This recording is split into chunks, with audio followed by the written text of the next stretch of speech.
Salut tout le monde! Aujourd'hui, on se lance dans un sujet important. On va démystifier 3 grosses normes de conformité, ISO 27001, SOC 2 et ISO 27701. Surtout avec les nouvelles lois sur la protection des données, c'est crucial de comprendre à quoi elles servent vraiment. Et c'est là que ça se complique. On pense à des lois comme la loi 25 ici au Québec. Tout d'un coup, les entreprises deviennent responsables des données qu'elles envoient chez leurs fournisseurs. La grosse question, c'est comment on peut être sûr que nos partenaires sont fiables, qu'ils prennent la sécurité au sérieux? Eh bien, c'est exactement là que ces certifications entrent en jeu. OK, alors on commence par la fondation, la base de la pyramide. C'est la norme ISO 27001. C'est vraiment le point de départ pour quiconque veut gérer sérieusement la sécurité de son information. L'image du plan d'architecte, elle est vraiment parfaite. Parce que, soyons clairs, ISO 27001, c'est pas une liste d'épicerie, de logiciels à acheter. Non, c'est un système de gestion, un cadre. La norme l'appelle un SMSI, pour Système de management de la sécurité de l'information. C'est un peu comme un livre de recettes qui explique, étape par étape, comment l'organisation doit gérer sa sécurité. C'est structuré, c'est continu et tout est documenté. Bon, concrètement, à quoi ça sert pour une loi comme la loi 25? D'abord, c'est une preuve de diligence. Un auditeur externe est venu, il a regardé, il a dit « Oui, il y a des mesures de sécurité sérieuses ici ». Ensuite, ça aide énormément pour les évaluations de vie privée, les fameuses EFVP, parce que toute la paperasse est déjà en ordre. Et finalement, ça garantit que le partenaire sait quoi faire en cas de pépin et qu'il a un plan pour détruire les données de façon sécuritaire. Ça, c'est super important, ça touche directement au droit à l'oubli. Maintenant, montons d'un cran avec le rapport SOC2 type 2. Si ISO 27001, c'est le plan sur papier, eh bien SOC2, c'est la preuve que le plan fonctionne pour vrai, dans la vie de tous les jours. La grosse différence ici, c'est la durée. Un rapport SOC 2 type 2, c'est pas une photo prise à un moment précis, pas du tout.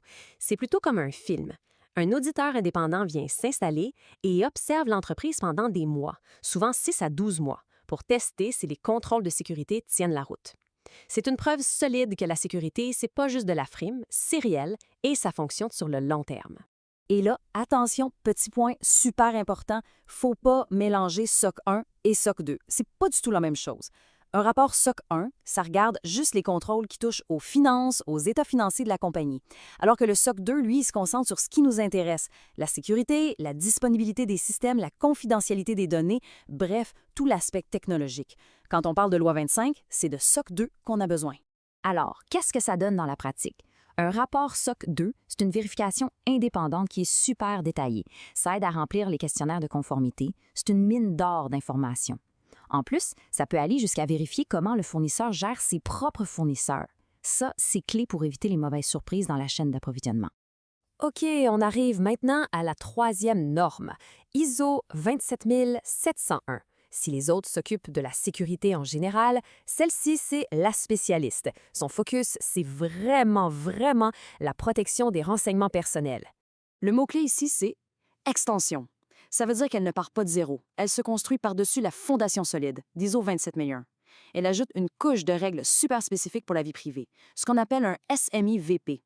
Alors, pour reprendre notre image, si ISO 27001 construit le coffre-fort, eh bien, ISO 27701, c'est le livre de règlement qui dit exactement qui a la clé, ce qu'on a le droit de mettre dedans et comment on doit le gérer. Et là, on voit tout de suite pourquoi c'est si pertinent pour la loi 25. Cette norme, elle est faite pour ça. Elle est déjà alignée avec les grandes lois mondiales, comme le RGPD en Europe. Elle met le concept de privacy by design, la protection de la vie privée dès la conception, au cœur de tout. C'est une exigence majeure de la loi. Et elle s'assure que le partenaire a des processus pour répondre aux demandes des gens, comme le droit d'accéder ou de faire effacer ses données.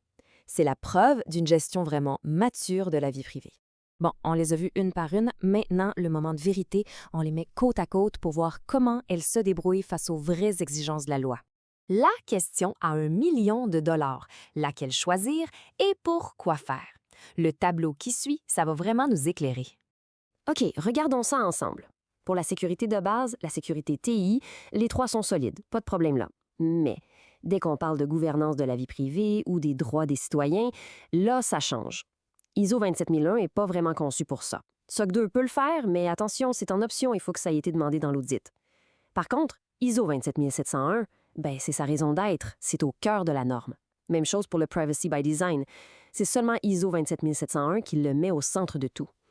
Donc, si le but c'est de simplifier les évaluations de vie privée, disons que c'est pas mal la championne.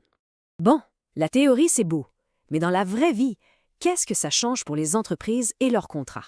Il y a vraiment deux impacts critiques à comprendre. Le premier, c'est que ces certifications, ce n'est pas un diplôme qu'on accroche au mur et qu'on oublie. Elles sont auditées souvent chaque année. Ça permet donc de surveiller ses fournisseurs de façon continue. Le deuxième point, et ça c'est non négociable, une certification, ça ne remplace jamais un contrat. La loi est formelle là-dessus. Et voilà, c'est pas plus compliqué que ça. C'est écrit noir sur blanc dans la loi. L'article 18.3 de la loi 25 est très clair. Il faut un contrat écrit avec ses fournisseurs. Ce contrat doit dire précisément quelles sont les mesures de protection et qu'est-ce qui se passe en cas de brèche de sécurité. Avoir une certification, c'est une excellente façon de faire sa diligence raisonnable, de bien faire ses devoirs, mais ça n'enlève pas l'obligation d'avoir ce contrat. Et on va se laisser là-dessus avec une question qui fait réfléchir. Toutes ces normes, ce sont des outils vraiment puissants pour bâtir une confiance qui peut être vérifiée. Mais est-ce que la conformité, le fait de cocher des cases, est-ce que c'est suffisant pour garantir une confiance absolue? C'est une bonne question à garder en tête dans notre monde numérique de plus en plus connecté. Merci d'avoir été là.